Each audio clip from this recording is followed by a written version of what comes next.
Hi, welcome to HIV Treatment Update. My name is Jeff Berry, and I'll be your moderator this evening with our distinguished panelists here with us tonight. We're broadcasting from the 14th Conference on Retroviruses and Opportunistic Infections here in Los Angeles. And here with me tonight is Dr. David Wohl, Martin Delaney, and Dr. Rick Elion.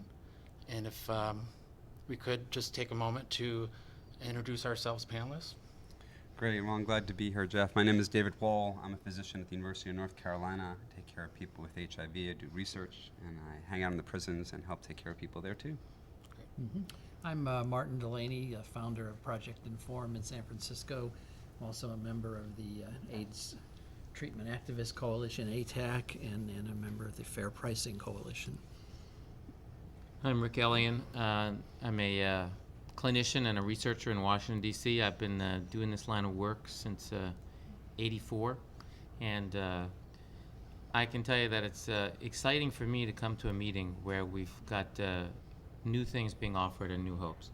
It allows me to feel like the community we're serving, and for myself, I can continue to be working because there's new things to do for people, there's new ways to give people hope, and I think this meeting affirmed that in a major way. So it's nice to be able to say that you work in HIV when you have things to offer people. Great. Well, thank you, gentlemen, for joining us tonight. And our discussion is going to be about antiretroviral agents and new targets for HIV. And what's really I'm hearing a lot at the conference, and maybe one of you would like to talk about it a little bit, is that this is perhaps a milestone in the treatment of HIV, especially in drug-resistant patients. Even compared to 10 years ago when the protease inhibitors first were launched. I know it's a bit early in some of the research that is being presented at this conference, but it is very hopeful and it's exciting, and maybe one of you would like to talk about that. Well, you were on it already. Go ahead, Rick. Well, I think that we've got two new targets, two new classes of drugs, and interestingly enough, for now, neither one of them need ritonavir, which is not a medicine that's very popular to our patients for both medical reasons and for the clinicians, sometimes political, though I don't want to get started on that. But anyway, so we got two new classes of medicines that I think that we're going to have to figure out where to use. I'll talk about one, and I'll leave the others for everybody else so that there's stuff for everybody to talk about. But the integrase class is a very exciting class. I mean, it's a class that people are talking about how we're going to have it for resistant patients, but that medicine might be something that's going to be moved to the foreground. The twice-a-day issue is a bit of a problem because we've gotten accustomed to once a day, but we now have at least 2 to 3 regimens that can get patients into that 70% or plus successful range that we didn't have before. Before we maybe only had two thresholds for that kind of success. And I think now we've got 3. It was data shown today that talked about how we're improving longevity with HIV, and those are reflecting older medical trends. And I think that we're on the brink of being able to add a couple more years at least to whatever those projections are. So I think integrase is going to be a very, very important class. It's well tolerated. The side effect profile is clean. It had great results, and it leaves you with a sense when you go back for that drug being currently in expanded access, we can start to use it now. And in the next 6 or 8 months, whatever it takes, or 10 months, till that drug comes to market, I think we've got a new tool and a valuable new tool. I agree. I think that you always have to be careful, especially at this conference, especially as the days go on and you get more and more fatigued about the hype. Because there's a lot of interest in trying to make something out of this conference, no matter what's presented, by the media and by us, the physicians and the researchers, and certainly the consumers. So I think it's a milestone with a small m. I don't think it's a big M. I don't think it's anything like protease inhibitors. I think it's nice that we have novel targets, and I think Rick hit right on the head that we have a medicine that's effective that doesn't require ritonavir. So that helps us tremendously because it's certainly going to be, it's a no-brainer that this medicine is going to help us in people who've, you look at the genotype and it's all red. That there's just nothing that you can use for these people. This offers more hope. This helps add some pavers to the road that they're going down because they were about to hit the cliff. But I think the other side of it that I think is going to be very attractive in the clinic is that there are just some people who just don't tolerate ritonavir or have refused to take ritonavir, and this is going to make it much easier to use that drug. And I think also, same thing for Fusion. We have patients right now who are on Fusion and doing very well who can't wait to get off of their Fusion. They've done their Fusion dues. And I can see switching some of those people also over to this very different new target that will probably work for them as well. So I think there's extensions from what we're learning here.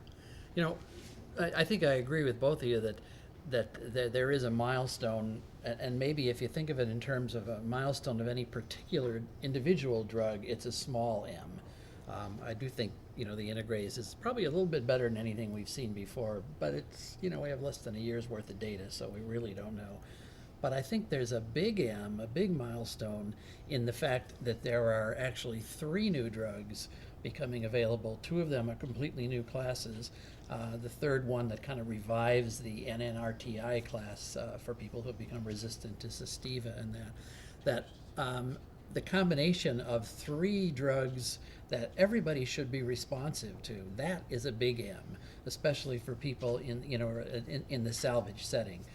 Because one drug doesn't really change the outcome that much for folks in that situation. It may give them some extra months here or there, but to be able to come back to 3 new drugs, 2 of them new classes, that creates options I think we've never had before for the especially for that salvage population. The people that were in any real danger of dying in the immediate future, that has changed, I think, because of what's happened this year. That, to me, is where the big M is. Well, I want to add one thing. I think that we have to look at this as a regimen, not as an individual drug. But I want to make a point that the integrase will mark the first introduction of a new target of an oral drug in 12 years.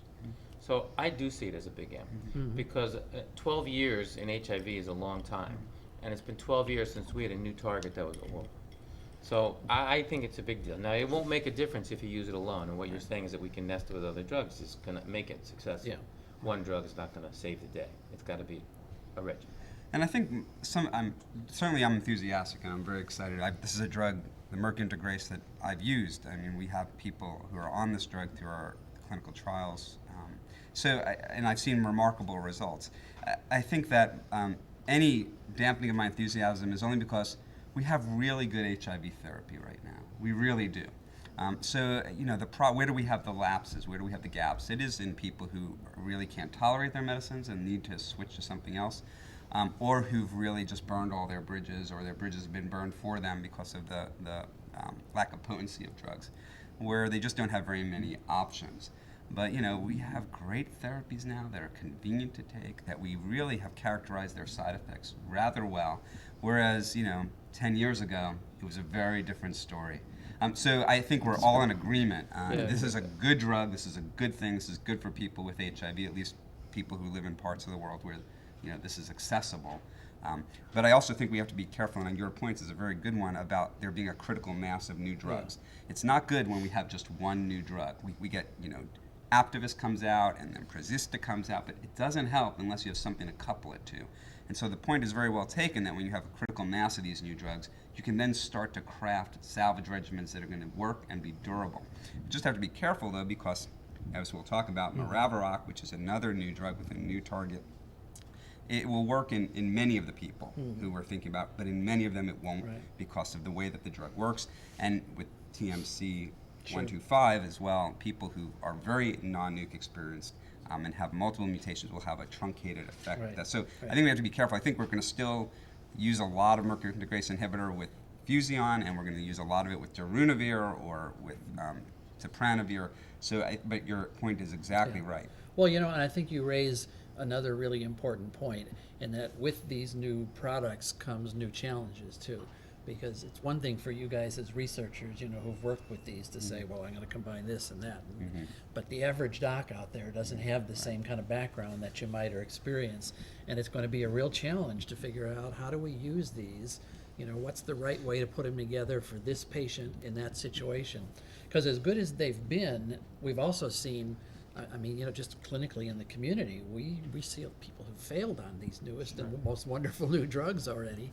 And even in the studies, there were, I forget, even in the Merck study, there was, what was it, 50 or 60 people who had failed on the drug by the end of the 20%, study. Yeah, 20% 20% failure rate, rate. yeah.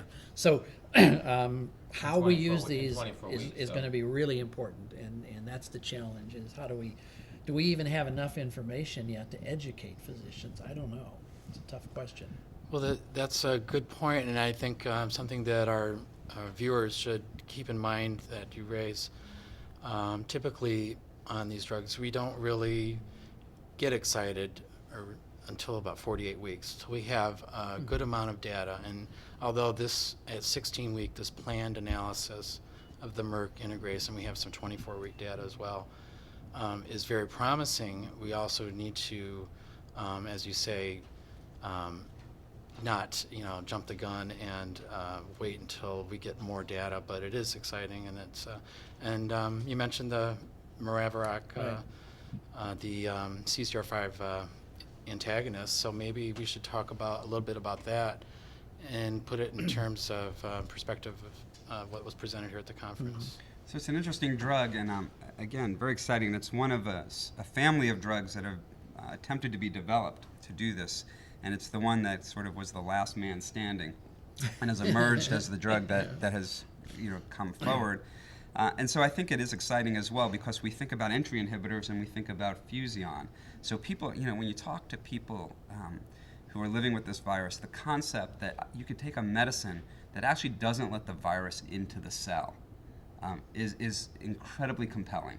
And I've been struck by how many people just get that, like how wonderful that is. It's not like waiting till the thing has gone inside of my cell and is starting to do its dirty work that we're going to start hitting it. I'm not even going to let it into my T cell. So there's an attraction there. So that this is a wonderful sort of super family of drugs. So here's a drug that will do this. It's oral. It's not injectable. The fly in the ointment is that it blocks a specific receptor, co-receptor, on the coding of the virus. And some virus doesn't use that receptor.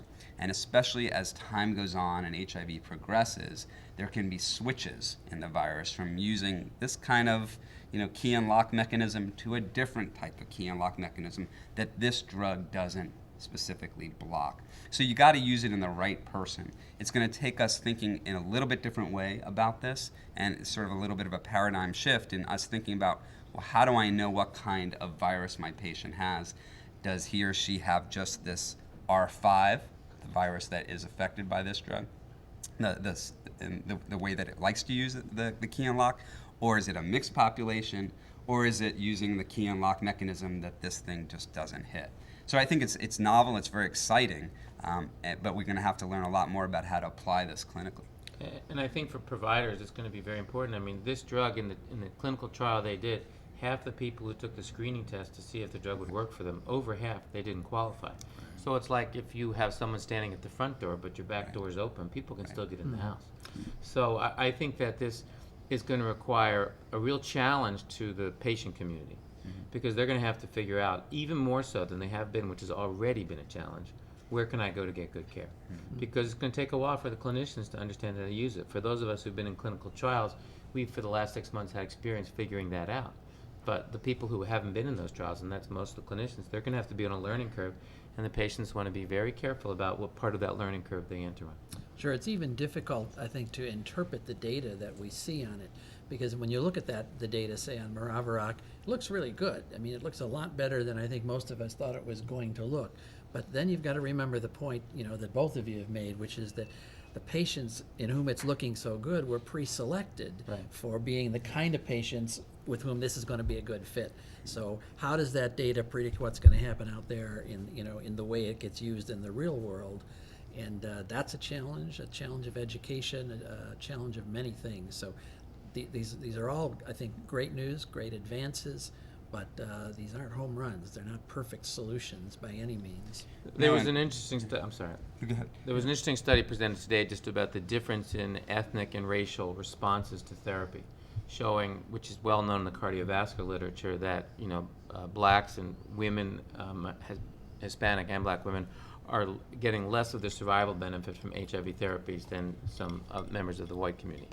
And the difference was as much from 1 to 2.5 years. In the cardiac area, I believe that difference could be 6 to 8 years. So you could say we're doing better in HIV than we are in other diseases, because some of this is really just the disparities in America about delivering health care.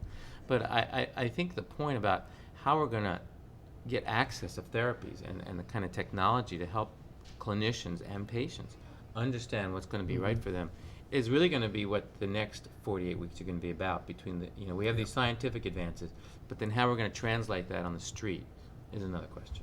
Yeah, and I'm worried as well, and I'd be interested in your opinion as far as fair pricing, because I think that this drug, Retrovirus, is going to come with sort of slip under the door charge, and that's going to be this cottage industry is going to emerge for getting an assay, a blood test that's going to tell us, is this virus the kind of virus that this drug is useful for? So, and on top of genotypes and phenotypes and virtual phenotypes and viral loads, and CD4 accounts, we're now going to be all ordering, Acme tropism test. Yep. And Well, it's going to cost some money. It is. Now, and this is something we're already discussing with the company in the pricing discussions. We're going to have our first formal pricing meeting next week. In fact, Jeff and I will both be there for that. In a sense, one of the advantages it brings is the lack of needing ritonavir. Ritonavir is about a $3,000 a year hit. So we take the $3,000 off the table, but then we have to put back on at least $1,000 initially to do this tropism assay. So I think what we've already learned is we need to start knocking on the door of the company Monogram that makes the tropism test and get that price into a reasonable area, because at $1,000 a crack, that's going to affect things, with whether people use ritonavir or not. Or maybe your medicine should come with a coupon. Something like that. There's a Right. thought. There's a Right. thought. Well, that's kind of how they're doing it in the expanded access program. They are covering it, but that's not the intent once it goes to the drugstores, I know. So let's maybe start with some of that education now, because I know for Yep. some of the people watching, this is probably the first time they've heard the word tropism Okay. or tropism assay. So Dr. Wohl, you were talking about Let's the define different it. keys, Right. the R5 and X4. Right. So in addition to your typical T-cell CD4 test, your resistance tests, or your viral load, there's another test required for this Retrovirus, the entry inhibitor, to determine what type of virus you have and whether or not you will respond Right. to this drug. Right. So again, you have different flavors of virus, and the virus may use different ways of getting into the T cell. And this drug is very good at blocking one type of receptor. We'll call it R5. But there are viruses that use X4 to get into cells, and this blocker will not block X4. So it will block R5 on the top of the T cell and not let that virus enter into the T cell. But if you have a predominance of X4 tropic, meaning attractive, just think of, when you think of tropism, think of like, oh, she's cute. My tropism for her is really good. It's my attraction. So think of the virus and the T cell being attracted to each other. This gets in the way. So if you don't have the right mix, the right chemistry, it's not going to click. I think of another term very close to what you were to explain it, and that is everybody's kind of familiar with the term sexual orientation. Well, this is kind of like your viral orientation. Yeah. And you're either oriented toward the CCR5, or you're oriented toward the X4. Or you could be bi. Or you could be bi. Right. You could be attracted to Right. both. Right. So it's very similar. So this entry inhibitor, Retrovirus, would be targeting a subgroup of the population. What is it, around 50% that they estimate? Depends on the have stage R5? Right. of disease. And Right. people with an early HIV disease, I think about 80% are CCR5 attractive. They use that receptor. But in later stage diseases, it shifts with more and more dominant toward the X4. So And that was the switching that you were talking about earlier. Right. And it's not clear yet whether the switch itself causes the disease progression or if it's a result of that. Right. Is that correct? Well, I think we need to learn more about Right. the physiology. I mean, there's a lot of patients who are bisexual, if you will, to use your analogy, but have both CCR5 and X4 who are non-progressors. Right. 30% of patients could be non-progressors who have that population. So I think the physiology of this whole area is still kind of revealing itself. And I think there'll be more lessons we're going to learn along the way. The X4s have been trying to block the other door, so to speak. The first efforts to do that were unsuccessful. They caused certain kind of cancer problems. The new ones, the drugs have been more successful at blocking that door, but they've had liver toxicities. So these are receptors that are not used to being blocked, and we're going to have to wait and see what the long-term implications of that are. So these are another type of entry inhibitor, which would be an X4 antagonist. Right. And there's some in preclinical studies, is that correct? Well, they were. They were. They're not. They're pulled right now because they had liver problems. So, I just think we ought to. Those of us who grew up in the age of lipoatrophy and liver and fat deposition, we've learned to not trust what we see in a year or two, and I think we got to just be careful about this. I think we got to be of a watch and wait kind of attitude. I think it's a really important point, and it gets to something that we spoke about in the beginning. I'm less inclined to be careful for that individual who's got a low CD4 Right. account, replicating virus, and lots of resistance. And that person, I'll take my chance. I don't have a lot of data, and you know what? We're just going to throw the kitchen sink at you because otherwise You may the lose them, toxicity yeah. from the virus is going to be much worse. But when you start talking about graduating these therapies and starting to even think about, oh my God, we're going to start using this first line, that's where I think we're way premature on that. Right. Well, I think back, the comparison is made to 1996 and the advent of the protease inhibitors.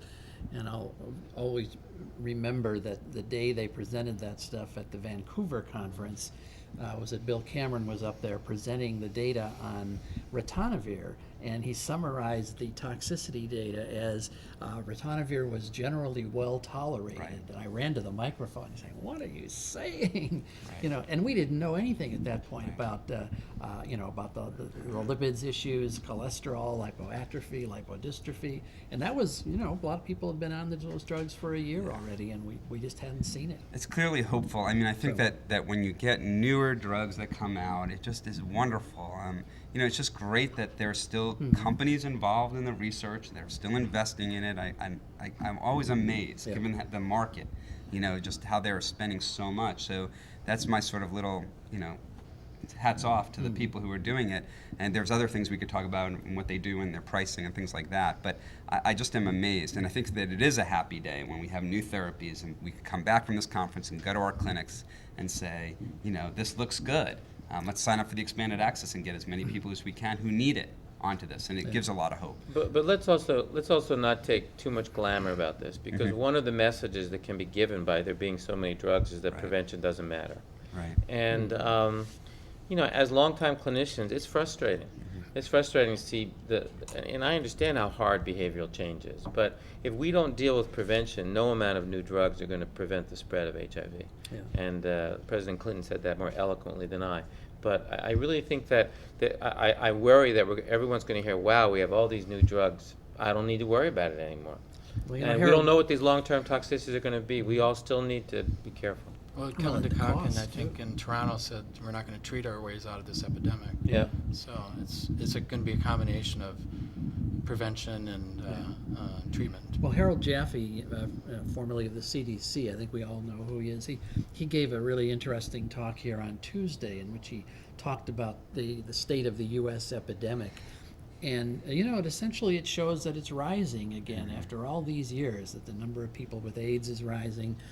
Some of the basic balance between men and women is still the same, but it's the dominance among people of color is horrible and getting worse. And he compared it to the European countries. And at this point, the U.S. has twice the rates of any European country and 10 times the rate of England. There's something wrong with that. If these other countries have kind of gotten some control through prevention, and we're not doing so. We need to look at more than just inventing new drugs, but that's so much the typical American way. And typical American way, I think, is also looking for the pharmaceutical companies or the government to answer this Right, for us. right. And so in the previous panel, really interesting discussion about prevention and about what should be done. But, we're not going to take a pill a day and solve this epidemic. And it shifts responsibility a little bit to the pill. And so I think Rick's point is a very good one, and Harold Jaffe's talk was alarming Yeah. at the least, Yeah. because the other point that he made was that the mortality rate from HIV is higher here than it is in Europe, like 8-fold higher. So I think we have to couple this enthusiasm for the new drugs, as Rick perfectly pointed out, with renewed sort of commitment to trying to do whatever we can to have people who know that they are HIV positive not spread their virus to others, and for people who do not know their serostatus to find out if they're HIV positive and then take the proper Yeah. precautions to not spread this. Because we didn't talk about it, but I don't know what happens if you have X4 virus and you have sex with somebody who's on Maraviroc. And is there going to be escape from the control of Maraviroc Right. if X4 virus, an inoculum of that enters into your system? So there's transmission implications even for the therapeutics we're talking about. Well, and there's so many people, I hate to say it, but of a younger generation that look at HIV now as not quite the big problem it once was. A perception that, you can just take one of these new wonder pills, and now they're only once a day, and it's one pill. They never saw the deaths that we did in the 80s and the 90s and the horrors of AIDS. And it's a lot harder to convince them to take Right. on personal responsibility. Yeah, if side of anyone's this. listening out there, I don't know which camera's working, but Yeah. if anyone's listening, taking HIV medicines is not fun. Right. Even when we're talking about once-a-day medicines or twice-a-day medicines, it's not fun. And so it's not easy, and Yeah. people learn it the hard way, and they come to clinic. Right. It costs money, it's hard to do, and it's a lot of hassle. And I think we can't count on government paying for it forever. I mean, we've done really well for a long time with things like the Ryan White Care Act and the AIDS Drug Assistance Program. But do you wonder, is the Congress going to keep doing that 20 years from now or, Right. or 40 years from now? If, I if really you live worry in the about wrong it. state, they're not doing They're it not right doing now. it Right. now. That's right. People yeah. are dying on That's ADAP right. wait lists. Exactly. So, I mean, it's a good Yeah. point. We have some questions here from our viewers. Maybe we could take some of those here. The first question comes from a viewer, and the question is, with the current science language barrier, how important will biomedical and/or science literacy become for persons living with AIDS and their service providers? That's a question I think we as educators debate a lot because, we go back to the first generations of people with AIDS almost wanted to learn all this stuff. They hungered for the latest information and learning the scientific terms. But today, for a lot of people, it comes down to, just tell me how many white pills I take and how many blue pills. And they don't want to necessarily get involved in this sort of the science language. And I'm not sure they have to. I think it's sort of a very individual thing. I don't know that there's a rule that will apply. I kind of disagree, and Yeah. I have Okay. a shirt from one of the first conferences that says "Knowledge is power," and I totally believe that, and it's my mantra in the clinic. And I think people who are paying attention and listening to this, who are downloading this and watching this, are examples of people who are trying to understand more and learn as much because they recognize that this knowledge is powerful. You go into a clinic and someone's recommending you take drug X. Why drug X and not drug Y? I think you have to be really educated, especially nowadays that there's so many choices and so many influences. So, we've never had as much as we have right now as far as resources for education. The internet has just been amazing. It really is. And there's more and more literature that's being produced by companies and by AIDS service organizations and activists that help people understand what's going on. So I think anyone who has a chronic illness, it's really incumbent upon them to learn about it and be an educated patient and consumer and advocate for their own health. It's hard to do. I think your doctor or clinician is really responsible for doing a lot of that. But I think there's also some things you could do on your own to learn a lot more about this. You should know the names of your pills. I'm sorry, that's just like a basic thing. You should know what medicine you're taking. I work in a clinic for homeless people, and I'm very much impressed that this is not about literacy, this is about responsibility. And anyone can understand what are the issues facing them if they just ask the right questions and just continue to ask the questions. And it is certainly our responsibility to be educators, but it's the patient's responsibility to make sure before they stick something in their mouth They know what it is. I guess it might be a question of definition. I mean, Right. I'm certainly, all You run for an the education empowerment. company. Yes, it's what I've done for the last 25 years.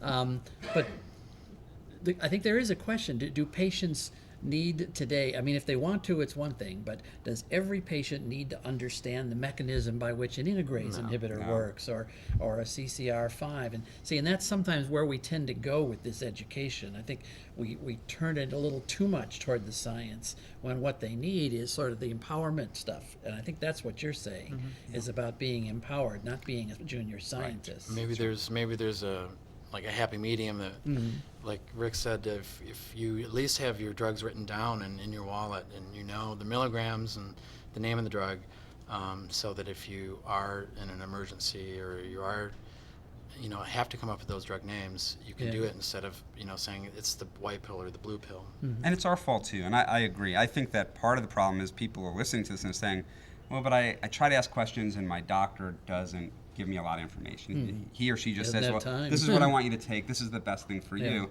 When there's a lot more choices now. And I encourage people to ask the questions, ask them again if they're not giving you the answer, and if they refuse to give you an answer, you're not in a good partnership with your healthcare provider, find another one. That's something that most of us, not all of us, but most of us are able to do.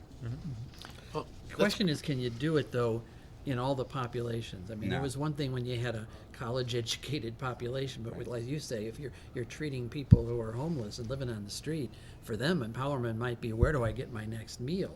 Not what's the difference between the blue pill and the white pill. So it's kind of matching it to the people and the individual and what they need in their lives at that time.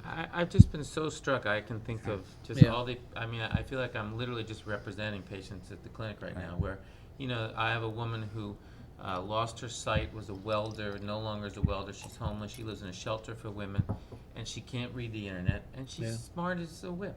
Oh, She yeah. just doesn't stop asking questions from either me, the nurse, whoever it is, till she gets what she wants. And she's blind. She can hardly, she has so many reasons to not want to continue to live, and she's doing great. And it's those patients that inspire me. Exactly. I mean, those people, when I get tired of all the crap that we have to deal with as physicians, I think about those people, and I can go to work the next day. I work in a prison system oftentimes, and I go in and I'm just amazed at how people just try hard to educate themselves. Yeah. They come in and they've got positively aware in their pocket. They pull it out and they say, hey, I heard these 2 medicines I'm on now come co-formulated in 1 pill. How come I'm not on that? You're right. We neglected to do it last time. It was our mistake. Thank you for bringing it up. That happens all the time. So I think that people can get educated, and I think we all, again, we tend to all agree on this I guess stuff. I'm just saying that there are people who don't want it too, and I'm okay with them that's not true. wanting it. If they want to focus on something else, that's all right too. Knowledge is power, like you said, Yeah. and there's different levels, I think, of knowledge for different situations that call for. Some prisoners become experts in the law too, Yeah. which Yeah, is no, great. they're That's incredible. empowerment. They've got a lot of time to read. Let's try to move on to another question here, if we can have time. We didn't talk much about the second generation non-nukes, TMC 125 and 278, but this question deals with that, and the question is, how and who should study the combination of Retrovirus and MK518, which is the new integrase, raltegravir, plus TMC 125, plus or minus PIs, plus or minus NRTIs. So, Well, the companies that make those, all 3 of those companies had their senior most executives here at the conference. They were walking around the floor, and I heard from people in the companies that everybody they talked to was telling them exactly the point that you're making is you gotta get funding these studies of these things in combination, because that's where the new paradigms of treatment are gonna come from. So they're hearing the message. It's the companies and the guys who write the checks that need to hear it. I think the scientists are already there. But I agree with that, but I also think there's decent data on drug-drug interactions, so we know which drugs cancel each other out. And in the end, one has to sort of match the sensitivities of a person's virus with the available agents, knowing you got to have at least 2 new ones, to what tolerabilities and regimen they can do. So even though this is new, it's really an incremental advance from what we've been doing. So although we don't know which ones are going to be best, and there might be synergism between, entry blockers of different types. I think for the next 6 to 9 months, it's going to be pairing one's proclivities with the sensitivities of the virus, Right. which is not different than what we're That's currently all you doing. can do. That's now, all you really, can do. yeah. No, that's the wonderful thing about, I think, HIV docs in general and HIV clinicians is that they're very creative people, and by necessity. And so we don't wait for studies necessarily to be done for these companies to get together and make a study, or for the ACTG to take 3 years and get a protocol open. So I think we Can't afford to. can't afford to. We shoot from the hip, and generally it works out right using the principles that we've used before, and that seem to work. Hey, we fought for years to let you guys be cowboys. Go for it. Well, and Well, it's one of the saving other lives. Smart sorry. cowboys. One of the other questions actually speaks to what you were talking about, Rick. What are your thoughts of starting with 2 versus 3 active new drugs now that we do have different drugs on the market, or coming to market soon, hopefully, that people may have an opportunity, people especially in salvage, to have 3 new drugs? Should they wait? Should they start now and put 2 together? Or if they can afford to wait, is 3 better? I'll take first pass because I'm going to have to go. I think that we want to treat HIV as a chronic long-term disease, and we have to balance the imminence of a particular viral or personal crisis with keeping the long view in mind. And if I think I can do something with 2 drugs, I'm going to not use 3 drugs. And so I think you got to keep stuff in your pocket, because this too, in 4 or 5 years, will probably fail. And I think you use the minimum you need to make a difference. 1 is not enough. There's no data to show you need 3. 2 looks pretty good if you choose the right 2. I'd go with 2, save a 3rd for later. I agree, and I'd be a little careful, and I'd be interested in Rick's opinion about this as well. It may be a dry spell for a while before we start to see another sort of surge of medicines like we're seeing now. It's hard to predict. Things can pop through, but we're having 3 drugs in expanded access this year. Right. We're going to get a few approvals. It's going to be a while before we see that again. That's So right. I would Could be be a long very time. careful about what we're doing right now, not blowing it all. Couldn't agree more. If you can almost predict this from the data that was shown here. For example, the Merck data had it broken down by the number of active agents in Right. the mix, and if you had 3 active agents, you got like 90+% were about undetectable. If you had 2, you got 80% or so.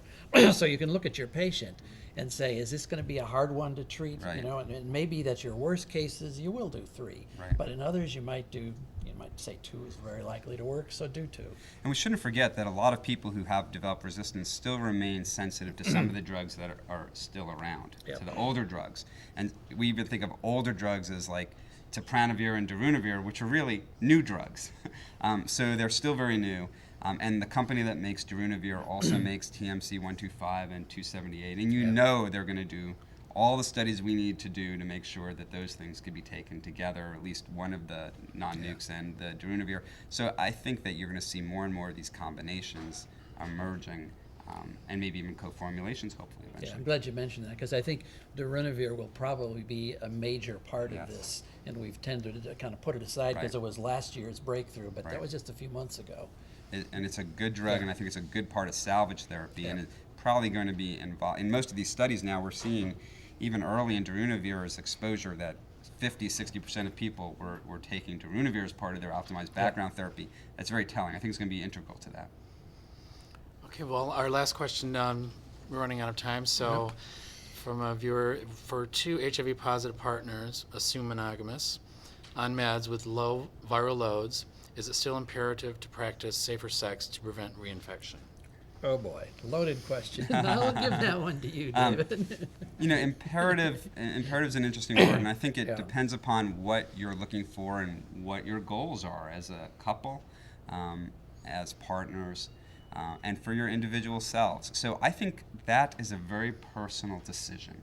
What I try to do is make sure people have the information they need to make the right decision for them. It may not be the same decision another couple would make. It may not be a decision that I would make. But I respect it. Here's the information. Here's what we know. Here's the limits of our knowledge. So could you potentially pass a virus over to one another? It's possible that your viral loads are very low and make that less likely.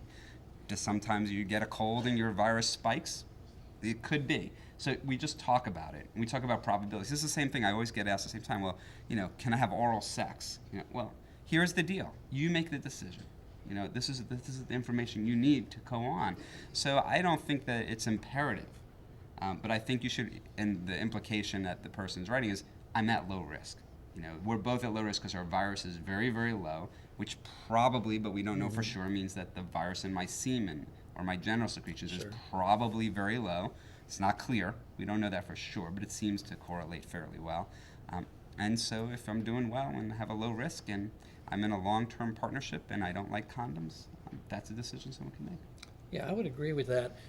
There may be some exceptions, and an exception that I think of that happens sometimes is where one or both of the partners, though, is producing measurable viral load, and in that case, the risk is different. Right. And I think at that stage, you almost need to take a look at, well, what is that person resistant to? And if they're resistant to different things rather than the same things, then I think you're getting into a much riskier situation. But if you're talking about two people who are undetectable and stable and good CD4 counts and that, you're at least talking about a very low risk level. And monogamous. Yeah, and monogamous. And of course, we'd want to make sure, is the other person hepatitis C infected? Right. I'm not hepatitis C infected, or hepatitis B actively infected, not just exposed, but actively producing hepatitis V virus that I don't have.